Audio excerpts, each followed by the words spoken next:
आप सबका स्वागत है बैंक से चैनल पर। आज जो हम पढ़ने वाले हैं 31 से लेके 1 सितंबर का जो भी करंट अफेयर्स है इसको कवर कर रहे हैं, ठीक है। तो मैं आपका दोस्त Hiraknath without wasting time national affairs के लॉन्च के ऊपर ले जाता हूँ। पहला लॉन्च मिलेगा आपको कि उत्तर प्रदेश गवर्नमेंट ने लॉन्च किया है नो हेमलेट नो फ्यूल कैंपेन। ये एक तरह का कैंपेन होने वाला है, 1 महीना लंबा, मतलब सितंबर 1 से लेके सितंबर 30 तक चलेगा, जिसमें कोई भी पर्सन अगर पेट्रोल पंप में जाता है बिना हेलमेट के तो उसको जो है फ्यूल नहीं दिया जाएगा। ऐसा कुछ कहना है उत्तर प्रदेश गवर्नमेंट का।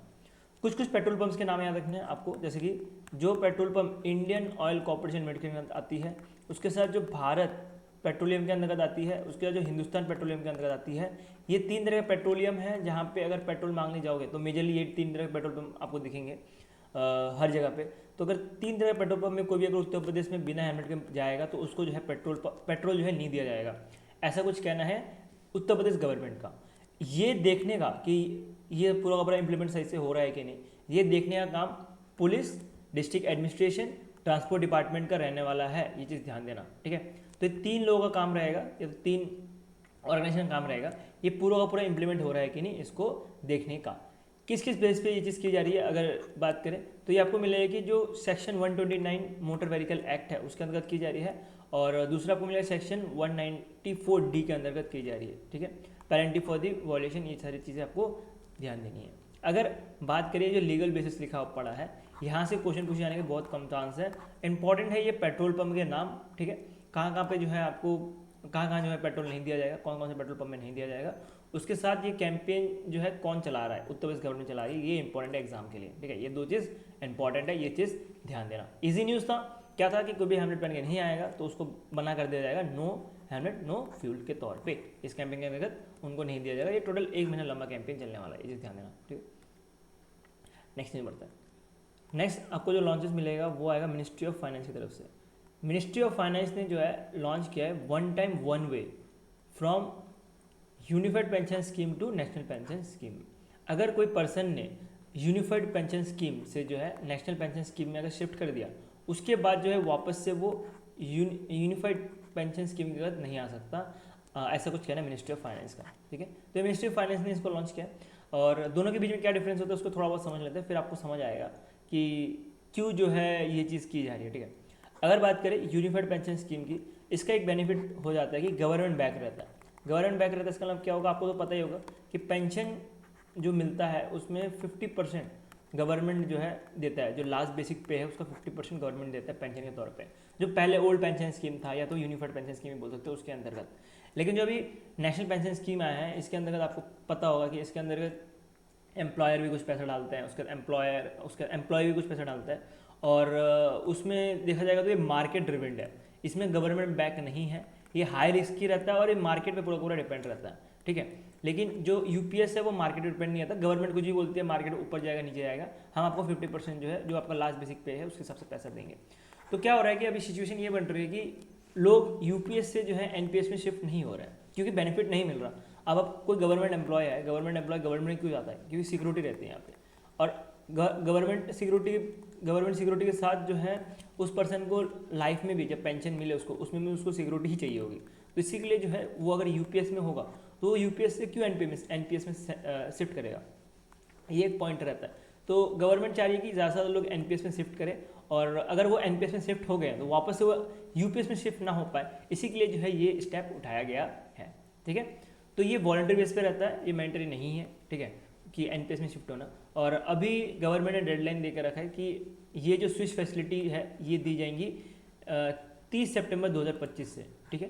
तो 30 सितंबर 2025 से जो भी यूपीएस है वो अगर शिफ्ट करना चाहे एनपीएस से एनपीएस में तो वो कर सकते हैं, ऐसा कुछ कहना है गवर्नमेंट का। अभी बात करें तो एनपीएस में मुश्किल से 4% या 5% के आसपास ही लोग जो हैं अब तक शिफ्ट हुए हैं, क्योंकि डिसएडवांटेज बहुत ज़्यादा है। आप यहाँ से भी देख सकते हो, जैसे कि यूपीएस में देख सकते हो फिक्स पेंशन मिलता है, ऊपर से बात करें एनपीएस में तो मार्केट ड्रिवेंड है, गवर्नमेंट से कोई गारंटी मिल नहीं रही है, ठीक है। उसके ऊपर से जो है पोटेंशियली हाईली रिस्की है, तो इसकी वजह से एनपीएस को जो है सपोर्ट नहीं किया जा रहा है, एनपीएस को लोग ज़्यादा अडॉप्ट नहीं कर रहे हैं। तो गवर्नमेंट एनपीएस को ज़्यादा अडॉप्ट करने के लिए ये स्टेप उठाया जा रहा है।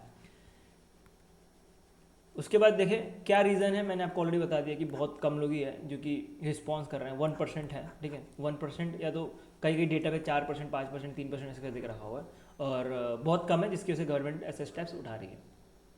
कौन कौन स्विच कर सकता है, कोई भी पर्सन रिटायरमेंट होने वाला है उसके 1 साल से पहले जो है कर सकता है, इवन 3 महीने बिफोर द वॉलंटरी रिटायरमेंट। अगर कोई बंदा वॉलंटरी रिटायरमेंट ले रहा है तो उसके 3 महीने पहले भी कर सकता है, ये चीज़ ध्यान देना। डिफ़ॉल्टली कोई भी स्विचेस नहीं होंगे। अगर एक बार स्विच कर दिया, अगर डिफ़ॉल्टली बात करें तो अगर किसी ने भी स्विच नहीं किया एनपीएस में तो उसका यूपीएस में ही रहने वाला है, ठीक है, ये चीज़ ध्यान देना। वंस एडॉप्ट, अगर एक बार एडॉप्ट कर दिया, जो भी यूपीएस का बेनिफिट मिलता है वो लॉस हो जाएगा और एनपीएस का जो रूल है वो लगना चालू हो जाएगा under the pension fund regulatory and development authority 2015 के अंतर्गत, ठीक है। एनपीएस का एक और फायदा होता है, इसमें टैक्स बेनिफिट मिल जाता है, ठीक है। जो यूपीएस में टैक्स बेनिफिट नहीं मिलता वो एनपीएस में टैक्स बेनिफिट मिल जाता है। कुछ फायदा यूपीएस में है, कुछ फायदा एनपीएस में है, ठीक है। ऐसा नहीं है सिर्फ यूपीएस में फायदा, दोनों में फायदा रहता है।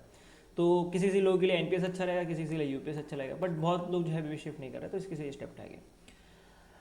गवर्नमेंट ऑफ इंडिया ने बोला है कि 4% जो है कंट्रीब्यूशन रहने वाला है एनपीएस कॉर्पस में, ठीक है। तो इसमें गवर्नमेंट कुछ ना कुछ जो कंट्रीब्यूट भी करते रहती है, क्योंकि पूरा का पूरा तो मार्केट ड्रिवन रहेगा तो फिर नुकसान हो जाएगा, तो इसलिए गवर्नमेंट कुछ ना कुछ कंट्रीब्यूट करती रहती है। मैंने ऑलरेडी आपको बताया कि यूपीएस क्या एक तरह का फिक्स गवर्नमेंट की तरफ से बैक पेंशन है, लेकिन एनपीएस में क्या रहता है कि गवर्नमेंट बैक नहीं रहता, ये मार्केट ड्रिवन रहता है, मार्केट से थोड़ा लिंक रहता है, ठीक है। तो इसलिए थोड़ा रिस्की ज़्यादा हो जाता है एनपीएस में।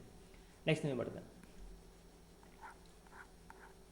नेक्स्ट न्यूज़ आपको मिलेगा, स्टार्टअप पॉलिसी फोरम ने पार्टनर किया है इंडिया एआई मिशन के साथ। दोनों मिलके जो है India AI in action podcast launch किया है। ये एक तरह का पॉडकास्ट था जिसमें आपको मिलेंगे 5, ये देख सकते हो 5%, ये 5 लोग मिलेंगे जो कि आगे बात की थी कैसे जो है स्टार्टअप हमारा इंडिया में ग्रो करना चाहिए। ये एक सीज़न 1 था, ठीक है, पॉडकास्ट एक सीज़न 1 था, जिसमें आपको हर्षल माथुर जो मिलेंगे जो को फाउंडर है रेजर पे के, उसके साथ विवेक मिलेंगे जो को फाउंडर है श्रीराम एआई के, उसके साथ संकित, उसके साथ अंकुल, ये सारे मिलने वाले हैं जो कि को फाउंडर है इनवीडिया के, ठीक है। तो कुछ जितने भी लोग हैं इनके नाम ज़्यादा इंपॉर्टेंट है नहीं, ठीक है। इंपॉर्टेंट क्या है, आपके 2% के नाम यहाँ पे इंपॉर्टेंट होंगे, 2% में नहीं 1% के नाम इंपॉर्टेंट होंगे। हर्षिल का नाम याद रख लेना, हर्षिल मैथुर का नाम याद रख लेना जो कि को फाउंडर रेजर पे के, इनमें ज़्यादा क्वेश्चन पूछा जा सकता है। बाकी आपको फिलिंग द ब्लैंक्स करके पूछा जा सकता है, अपने आपको दे देंगे फाउंडर्स के नाम, उसके बाद कौन सा ऑर्गेनाइजेशन में काम करते हैं ये दे देंगे, फिर आपको बोलेंगे कि ये India AI in action podcast में गए कौन थे, उनके नाम बताइए। तो ऐसा कुछ मैच द फॉलोइंग एमसीक्यू भी बन सकता है यहाँ पे, ठीक है। तो इसे ध्यान देना। क्या ऑब्जेक्टिव रहने वाला है, इसमें शोकेस किया जाएगा कैसे जो है इंडिया स्टार्टअप जो है यूज़ कर रहा है AI for innovation, businesses growth और फिर सोशल इम्पैक्ट के लिए, कैसे जो है एआई को यूज़ किया जा रहा है उसके ऊपर इन्होंने बात की थी, ठीक है। कैसे जो है एआई को यूज़ किया जा रहा है, कैसे हम फ्यूचर में यूज़ कर सकते हैं उसके ऊपर बात की थी। और इस पॉडकास्ट में जो टारगेटेड ऑडियंस थी वो फाउंडर्स थे, पॉलिसी मेकर थे, इन्वेस्टर्स थे, ठीक है। ये सारे जो इसमें टारगेटेड आपको मिलने वाला है। इसको कौन पावर्ड कर रहा था, पावर्ड जो है आपको ये कंपनी मिलने वाली है, इसका नाम याद रखना कि इस एआई को जो है ये पावर्ड कर रहा था, ठीक है। एक छोटा सा न्यूज़ ही है ये, और इसके साथ एक और याद रखना कि एआई समिट होने वाला है 2026 का, तो उसके लिए भी जो है एक तरह से एक इनिशियल स्टेप उठाया गया है इस पॉडकास्ट में, ठीक है। और इस पॉडकास्ट के बारे में बात करें या तो ये समिट के बारे में बात करें, तो ये पूरा का पूरा संभालने का काम जो है ministry of electronics and information technology के अंतर्गत आता है। ये पॉइंट थोड़ा ध्यान देते हुए चलना। नेक्स्ट चलता है, नेक्स्ट लॉन्च क्यों बढ़े, तो SBI card and payment service जो कि एक तरह का NBFC है, इन्होंने पार्टनर किया फ्लिपकार्ट के साथ और एक फ्लिपकार्ट कार्ड लॉन्च किया जो कि फ्लिपकार्ट स्पेसिफिक क्रेडिट कार्ड रहने वाला है, जिसमें अगर फ्लिपकार्ट से सामान खरीदोगे तो आपको कैशबैक मिलेगा। सिंपली काम क्या होता है क्रेडिट कार्ड का, कैशबैक देने का, रिवॉर्ड पॉइंट देने का, तो यही काम इसका भी रहने वाला है। ये जो आपको कार्ड मिल रहा है ये पावर्ड है विथ मास्टर कार्ड और वीज़ा से। किसी पर्सन को अगर ये कार्ड लेना है तो फ्लिपकार्ट ऐप से ले सकता है, SBI कार्ड स्प्लिट ले सकता है, या तो SBIcard.com से ले सकता है। SBI कार्ड पेमेंट सर्विस जो है इसको लिंक मत कर लेना SBI बैंक से। SBI bank is different entity और SBI card and payment service is different entity. ये गुरुग्राम में बेस्ड है। SBI बैंक के बारे में बात करें ये तो आपको पता होगा मुंबई महाराष्ट्र में बेस्ड है, ठीक है। दोनों डिफरेंट एंटिटीज़ है, सब्सिडरी बोल सकते हो लेकिन एंटिटी दोनों अलग अलग है, ठीक है। नेक्स्ट चलता है, नेक्स्ट में बढ़ता है। नेक्स्ट लॉन्चेस आपको मिलेगा कि यूनिटी स्मॉल फाइनेंस बैंक ने भारत पे के साथ पार्टनर करके एक EMI driven RuPay card launch किया है, ठीक है। तो ये EMI ड्रिवन रुपे कार्ड क्या है इसके बारे में पहले पढ़ते हैं, बाकी मैं आपको न्यूज़ बाद में पढ़ाता हूँ। क्रेडिट कार्ड में क्या रहता है, क्रेडिट कार्ड में क्या रहता है आपका कि आपका पहला जो पैसा है वो बैंक आपको प्रोवाइड करता है, उसके मंथ एंड में या तो जो भी साइकिल रहता है उसके एंड में जो है आप उसका पैसा पे कर देते हो, ठीक है। जो भी पैसे अपने बिल जो भी जनरेट हुआ है उसका आप पे कर देते हैं। आपके पास ऑप्शन रहता है, वो तो आप उस बिल को पे कर दो पूरा फुली, या तो आप उस बिल को जो है ईएमआई में कन्वर्ट कर दो। ये दो तरह के ऑप्शन रहते हैं क्रेडिट कार्ड में, ठीक है। ये आपको पता होगा, ठीक है, ये तो चीज़ आपको पता होगी। लेकिन ये जो क्रेडिट कार्ड लॉन्च किया गया है, जो कि इंडिया का पहला ईएमआई ड्रिवन रुपए क्रेडिट कार्ड है, इसके बारे में पढ़े तो ये एक तरह क्रेडिट कार्ड है जिसमें पहले से ही ईएमआई में कन्वर्ट होगा। ऐसा नहीं होगा कि आप फुल पेमेंट कर सकते हो, आप कोई भी सामान खरीदोगे उसका ईएमआई पहले ही बन जाएगा, इसलिए ये इंपॉर्टेंट बन जाता है, ठीक है। ये इंडिया का पहला ईएमआई ड्रिवन क्रेडिट कार्ड, रुपए क्रेडिट कार्ड है, ये चीज़ ध्यान देना, ठीक है। इसमें एनपीसीआई जो है रुपए जो है इसमें आपको नेटवर्क मिलने वाला है, और बाकी मास्टर कार्ड और वीज़ा नहीं मिलेगा, ये पॉइंट याद रखना। कौन कौन एलिजिबल है इसमें? 21 से लेके 65 ईयर्स तक जो है एलिजिबल है। इनकम जो है मिनिमम 2.5 लाख से लेके 5 लाख होना चाहिए पर ईयर, ठीक है। की डिफरेंस क्या है कि वो मैंने आपको बता देगा, रेगुलर कार्ड में आप लमसम पे कर सकते हो, या तो ईएमआई का ये कन्वर्ट करने का ऑप्शन होता है बाद में। और ईएमआई ड्रिवन कार्ड कौन से कार्ड्स होते हैं? वो कार्ड्स होते हैं जो कि ऑटोमेटिकली ईएमआई में ही कन्वर्ट होते हैं, उसमें पूरा फुल पेमेंट करने का कोई ऑप्शन रहता नहीं है। नेक्स्ट आता है, नेक्स्ट न्यूज़ बढ़ते हैं। तो नेक्स्ट न्यूज़ आपको जो मिलेगा वो मिलेगा HCL टेक, ठीक है। उसके साथ जो मिनिस्ट्री ऑफ स्टार्टअप हब है, और फिर पियर्सन इंडिया, ये तीनों मिलके राइज फॉर यू लॉन्च किया है। राइज फॉर यू क्या है? एक तरह का स्टूडेंट एंटरप्रेन्योरशिप चैलेंज है। ये मार्च 12 से लेकर मार्च 2026 तक चलने वाला है, बट इसके बारे में अभी बता दिया गया, जिसमें बोला गया कि प्राइज इसमें 10 लाख रुपए तक मिलेंगे, उसके बाद इंक्यूबेशन मिलेगा, उसके बाद मीडिया कवरेज भी मिलेगा स्टार्टअप्स को। जो स्टूडेंट एंटरप्रेन्योर है वो इसमें आ सकते हैं, और उनको ये सारी चीज़ें दी जाएंगी, ठीक है। स्टूडेंट एंटरप्रेन्योर जो कि 18 साल से नीचे के हैं, ठीक है, वो अगर कुछ उनके पास आइडिया रहेगा, उनको इम्प्लीमेंट करना रहेगा, तो उसमें गवर्नमेंट सपोर्ट करने वाली है राइज फॉर यू के अंतर्गत, ठीक है। तो इसमें क्या क्या रहने वाला है उसके बारे में थोड़ा समझें। तो इसमें बोला जा रहा है कुछ 1.5 लाख पार्टिसिपेंट स्टूडेंट रहेंगे, और कुछ 3,000 प्लस जो है कैंपस से लोग, मतलब बच्चे आएंगे, ठीक है, और फिर इस चैलेंज में पार्ट लेंगे। और इसमें जो आपको प्रेजेंट इंडिया मिलने वाला है, ये क्या करने वाली है, ये जो है सर्टिफिकेट देने का काम करेंगी, ठीक है, बच्चों को सर्टिफिकेट देने का काम करेंगी। उसके साथ जो ministry of electronics and information technology का जो स्टार्टअप हब है, ये मेंटरशिप देने का काम करेंगी, ठीक है। इनके पास 62 इनोवेशन हब जो है, इधर से जो है बच्चों को मेंटरशिप भी दी जाएंगी, कैसे जो है स्टार्टअप में काम करते हैं, कैसे जो है आपको स्टार्टअप बनाना है, वो सब के लिए। क्योंकि अभी स्टार्टअप कल्चर चालू है, तो अभी गवर्नमेंट का प्लान है कि बच्चों से ही जो है बच्चों को ही जो है पहले सिखाया जाए, और फिर बच्चे ही बाद में जाके फिर स्टार्टअप ये सब चीज़ें करें, ठीक है। नेक्स्ट न्यूज़ बढ़ते हैं। नेक्स्ट एक लॉन्च बाकी है। नेक्स्ट ये मिलेगा जो मिनिस्ट्री ऑफ हेल्थ है उनकी तरफ से आ रहा है कि various types of health initiative लिए गए हैं। ये मध्य प्रदेश में इसको अनाउंस किया गया था, जैसे कि आयुष्मान भारत VVC कार्ड, ये जो है डिस्ट्रीब्यूट किया गया है 8 लाख जो सीनियर सिटीजन है उनको, ठीक है। और उसके साथ जो पहला PVC कार्ड भी लॉन्च किया गया है जो एल्डरली बेनिफिशियरी है इनके लिए, ठीक है। तो जो एल्डरली पीपल है उन्हीं के लिए जो है ये चीज़ की गई है।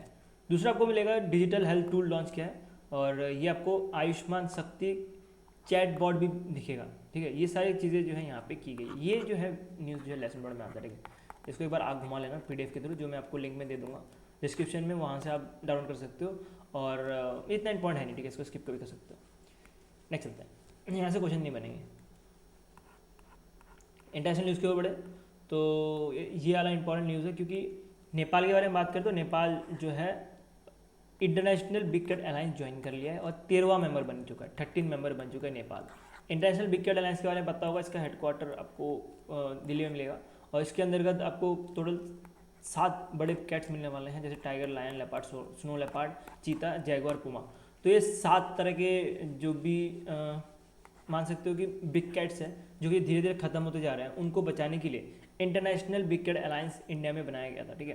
तो उसी को जो है उसी ऑर्गेनाइजेशन को धीरे धीरे अब जो अलायंस है इसको धीरे धीरे जो है डिफरेंट कंट्रीज ज्वाइन हो रही है, उसमें से नेपाल जो है 13वीं कंट्री मिलेगी, ठीक है। Nepal, India, Armenia, Bhutan, Cambodia, Ethiopia, फिर गुआना, लिब्रिया, ये सारे ऑलरेडी ज्वाइन हो चुके हैं, ठीक है। तो ये कंट्रीज का नाम याद रखना जो ऑलरेडी ज्वाइन हो चुके हैं। क्या पता फ्यूचर में और भी ज्वाइन हो जब तक आपका एग्जाम आ रहा हो, ठीक है।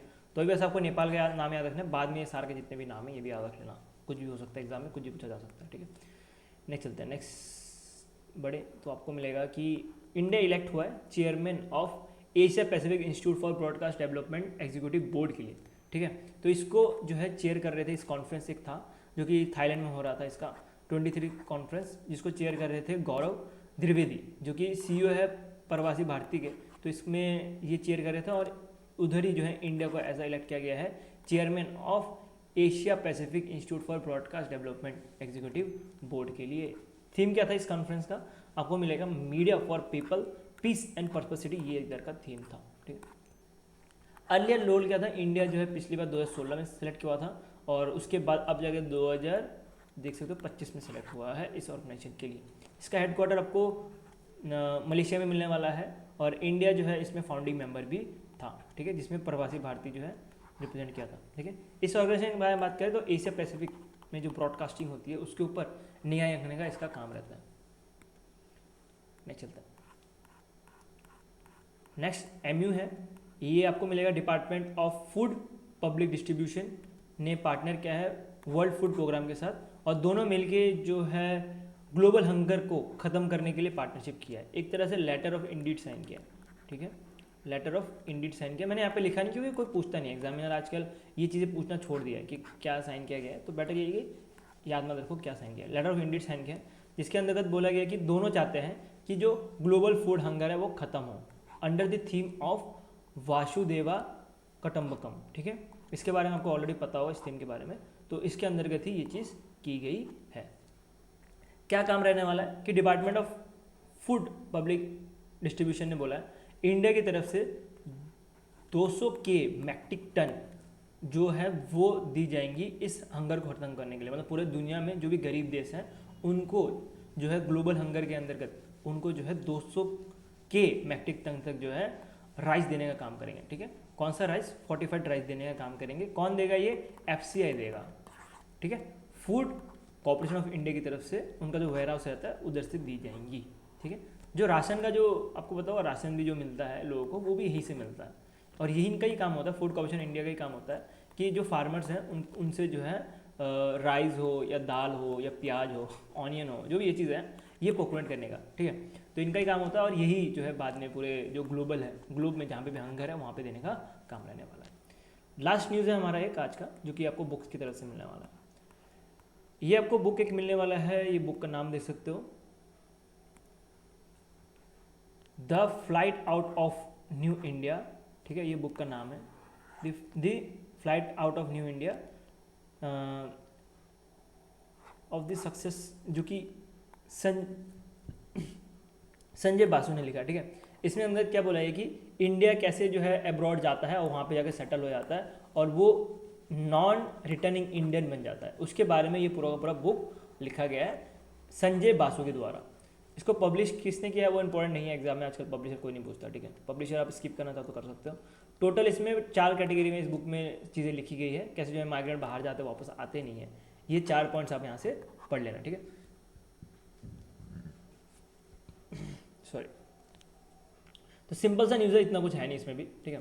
क्या क्या करना है आपको, ऑथर का नाम याद रखना है, बुक का नाम याद रखना है, बुक का काम क्या होने वाला, किस वजह से बुक लिखी गई ये याद रखना है, ठीक है। और ये 4 जो है इसको याद रख पाता तो ठीक है, नहीं याद रख पाता तब भी कोई इतना इशू नहीं पूछा जाता ये चीज़, तभी थोड़ा एक बार पढ़ लेना, ठीक है, आँख घुमा लेना। वैसे पूछा नहीं, चांस बहुत कम होता है बुक्स की कैटेगरी में क्वेश्चन यहाँ से। बात करें आज का करंट अफेयर्स की, तो आज का करंट अफेयर्स यही पे खत्म होता है। PDF की बात करें तो PDF आपको चाहिए होगा तो मिल जाएगा, लिंक द डिस्क्रिप्शन। वीडियो अच्छा तो लाइक कर देना, ऐसे कंटेंट देखते हैं सरकारी चैनल। बाकी हम वीडियो यहीं पे एंड करते हैं, बाकी मिलता है कल एक नए चीज़ के साथ।